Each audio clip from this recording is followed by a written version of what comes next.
আমরা যখন একটা ভিডিও আপলোড করি তখন কিন্তু আমাদের সেই ভিডিওতে যে কমেন্টসগুলো আসে সেই কমেন্টসগুলো রিপ্লাই করতে গেলে আমাদের নিজেদের ভিডিও কিন্তু বারবার আমরা নিজেরা প্লে করে ফেলি।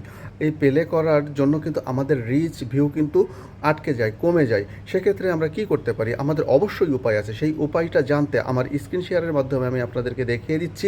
আপনারা অবশ্যই লক্ষ্য রাখবেন এবং এইভাবেই আপনারা যদি কমেন্টস করেন তাহলে বারবার আপনাদের ভিডিও কিন্তু প্লে হবে না এবং এতে কিন্তু আপনাদের রিচ এঙ্গেজমেন্ট সব কিছু কিন্তু অনেক বেড়ে যাবে। তো ভিডিওটা যদি ভালো লাগে তাহলে অন্যদেরকে শেয়ারের মাধ্যমে দেখার সুযোগ করে দেবেন এবং নিত্য নতুন ভিডিও পেতে আমাকে ফলো করতে পারেন। যদি আপনাদের ইচ্ছা হয় তাহলে আমাকে ফলো করতে পারেন। তো চলেন আর কথা না বাড়িয়ে স্ক্রিন শেয়ারের মাধ্যমে আপনাদেরকে দেখিয়ে দেই। আমি এখান থেকে চলে যাব আমার প্রোফাইলে চলে যাওয়ার পরে আমি চলে যাব ড্যাশবোর্ডে যাওয়ার পরে উপরে দেখতে হবে কমিউনিটি লেখা আছে কোথায়। কমিউনিটিতে আমার ক্লিক করতে হবে।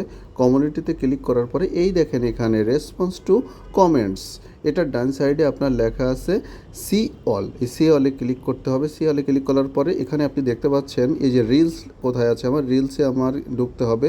এই যে রিলসে আমি ক্লিক করলাম। রিলসে ক্লিক করার পরে নিচের দিকে যে মোস্ট রিলিভেন্ট এখানে যেতে হবে, তারপরে নিউয়েস্ট কমেন্টসে এখানে আমি যে কমেন্টসগুলো রিপ্লাই করিনি এগুলোর আমার খুঁজে খুঁজে রিপ্লাই করতে হবে।